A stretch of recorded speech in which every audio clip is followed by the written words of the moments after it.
Do you believe that the saddest eyes you've ever seen online can change a life? This is the story of Bess, a black cat who had everything taken from her, and the woman who refused to look away.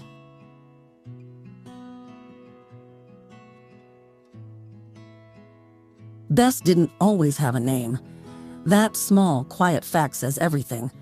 Somewhere in her past was a household that never bothered, never cared enough to call her anything at all. And when she became inconvenient, she was surrendered to a shelter just days after giving birth to Kittens. She found herself at the unfamiliar place alone, unnamed, and freshly abandoned at the most vulnerable moment of her life. The shelter did what shelters do. They kept her safe, and they cared for her kittens. But Bess was not okay. The psychological toll of everything she had been through was enormous.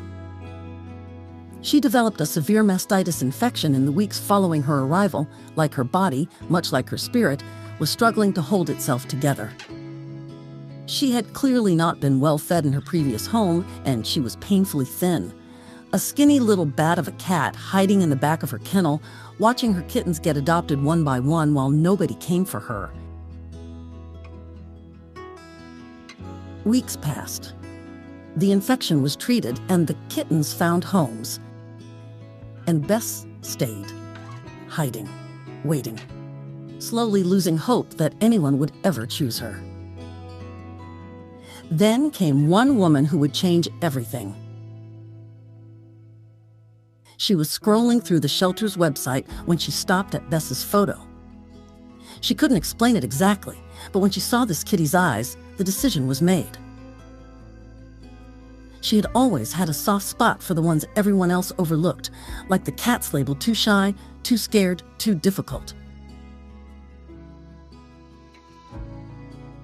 To her, that was never a reason to walk away.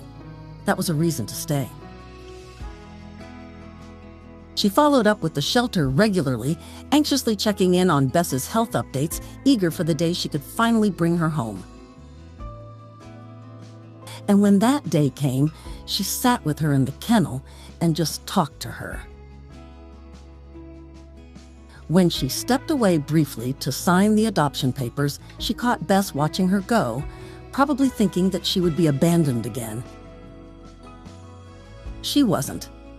Bess finally found someone who would never leave her.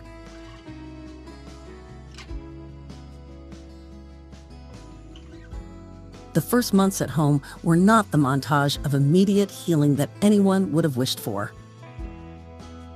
Bess found a spot between the bed and the wall and made it her entire world. She came out only at night, to eat, to use the litter box, and then back to her hiding place before the sun came up.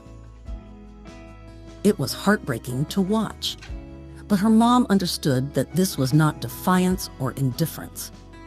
This was survival. This was a cat who had learned through experience that the world was not safe and that people did not stay. So her mom waited. She gave Bess space and time. She gave her routine, patience, and the quiet, consistent presence of someone who was simply not going anywhere. And slowly, Bess started to relax. Not too much, but she showed huge signs of improvement. There's still a long way to go, but she's learning to be loved and to live a life she always deserved. Bess, it should be said, has PTSD, anxiety, and depression. That is not a dramatic overstatement. It is simply the accurate description of what prolonged neglect and trauma can do to an animal. And anxiety in cats doesn't always announce itself loudly. It looks like hiding, like over-grooming, like refusing food or suddenly demanding all of it. It looks like a cat who has learned that love is temporary and danger is permanent. It takes more than a comfortable bed and regular meals to undo that kind of damage. It takes time, a lot of it.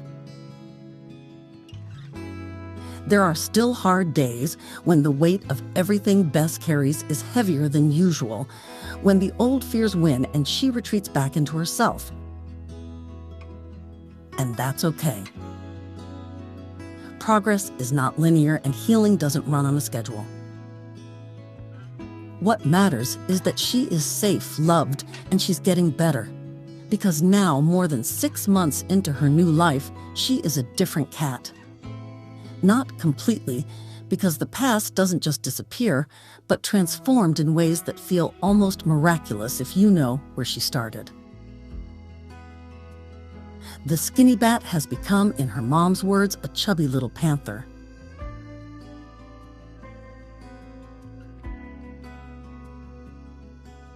She has also discovered the joy of cuddles. She asks for cuddles at absolutely all hours of the day. She eats because it is a biological requirement, not because it is her priority. Her priority is proximity to her person, being near the one who came back and signed the papers and sat on the floor talking to her like she mattered.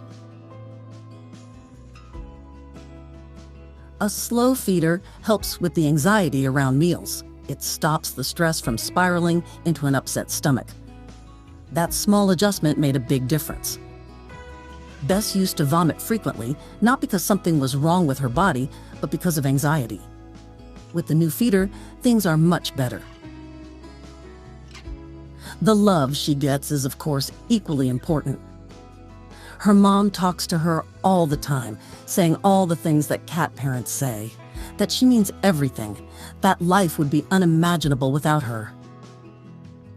And it's true. Her mom can't imagine her life without this little black kitty anymore.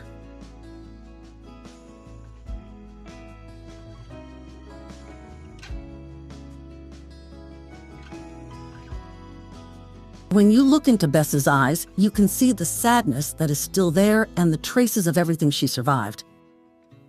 But you also see something else. Something vast and gentle. A golden-hearted creature who chose, against all reasonable expectation, to trust again. After everything, she really didn't have to.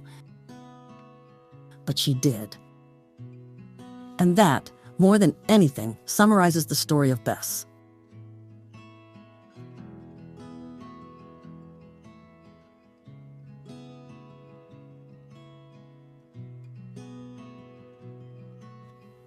Messi.